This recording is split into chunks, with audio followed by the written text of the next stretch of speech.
Hey everybody, welcome back to the Speakeasy for another edition during our Bourbon Heritage Month.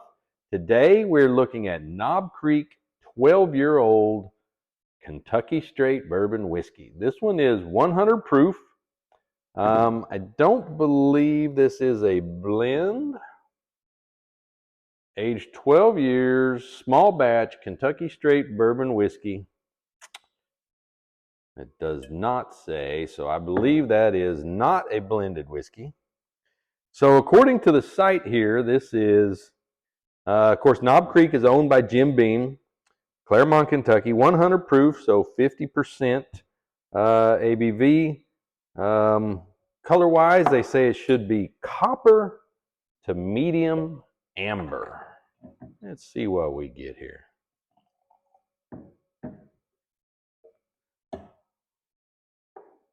Let's say that's pretty close. In the bottle, you got a nice dark amber color. Almost looks like an amber beer. Copper, not so much, but it is a good dark amber color. Deep caramel, yeah, deep caramel color to it, amber. All right. Now, the site says the aroma, you should get toasted nuts, grain, and oak. Now, I don't get a lot of toasted nuts, and I can't pick out grains very well. Oakiness, I might get a little bit. To me, this is very, very caramelly, however you say it. It's got a lot of caramel aroma along with vanilla. Smells sweet to me as well. I don't think it mentioned anything about sweet. It just said toasted nuts, grain, and oak, but again, I'm getting more vanilla and caramel. Maybe a little bit of smokiness, char to it, but mostly vanilla and caramel. Smells good. So the tasting notes, the site says we should get rich, sweet, woody, full-bodied, almost fruity, deep and complex flavors of vanilla, nuts, and oak. Well, that's the same thing the site said you should smell as nuts, grain, and oak. And they say you're going to taste vanilla, nuts, and oak. So let's see.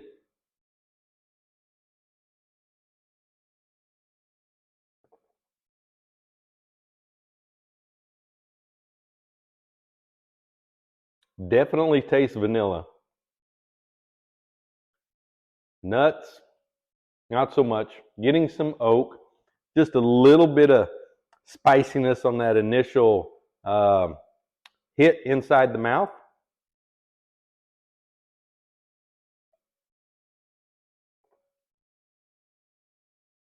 Very, very, very smooth.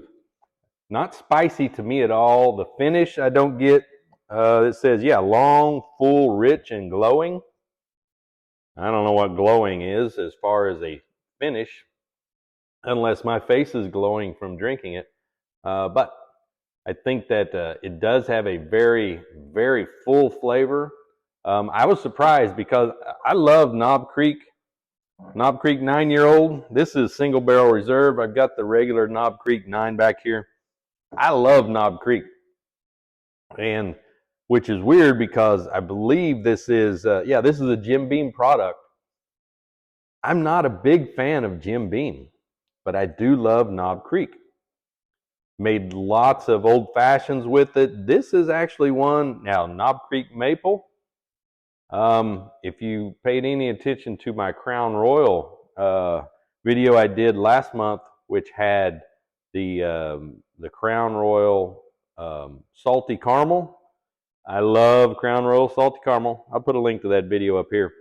But Knob Creek Maple, I absolutely love. That is really my go-to daily drinker, nightly nightcap, if you will.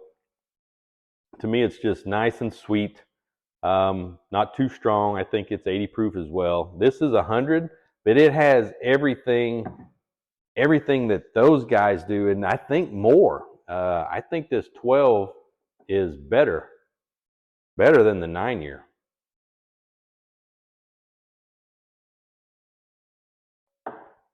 Now, I have not had the Knob Creek 18, and there may even be a 15 if I'm not mistaken. Now, this bottle of 12-year-old was, I couldn't find my records, but I'm thinking it was around $150. 125, 150 maybe. Correct me if I'm wrong out there. Put that in the comments. I'll try to look through some more receipts and see what I paid for this. But yeah, so the 18 and the 15, I don't know that I've heard things about the 18 that says it's not worth the additional money.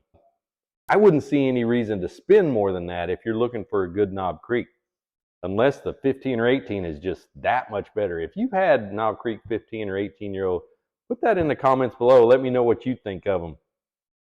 Because frankly, with what I've tasted of the 9-year-old and the 12, unless the other two are just that much better, are they worth that much more money?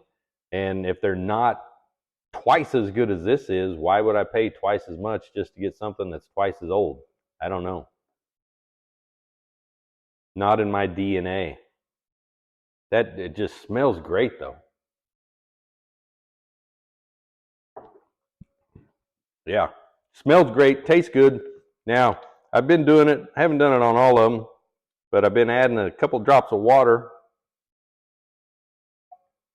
to some of them because I do normally drink my stuff on the rocks. See if that opens it up any different.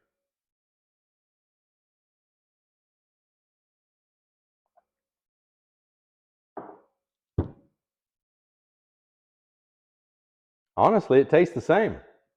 You can tell I don't have a lot in there, so that water should have done a little bit. And again, I drink mine on the rocks, so a little bit of ice melt in there.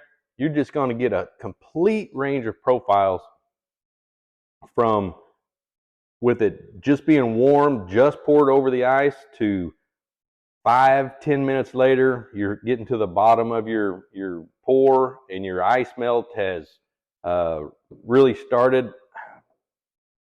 I think this is going to be my drink tonight. I'm going to have to try this one. Wow. I really do like that because it's just got a well-rounded, full flavor. I mean, I'm not one who cares really much about the colors. The aromas, not a huge worrier about the aromas, but taste, I'm all about taste. And I'll be honest, I didn't start drinking bourbon really until maybe the last 5, 6, 7 years. Maybe a little before that, but not long and not serious, except for the last 3 to 5. And this one really, really impressed me. Just like the first one that impressed me was Joseph Magnus Cigar Blend. Just, but that's a high dollar bourbon. This one, much more affordable, less than half that price, and very, very drinkable. Smells great too. Again, let me know what you think. Appreciate you guys tuning in. Be sure to give me a big thumbs up, like, subscribe, share with your friends and family. Let them know all about the channel. If you got any suggestions for me, put those in the comments below. Come back and see us next time for Bourbon Heritage Month. See what we're going to do next week.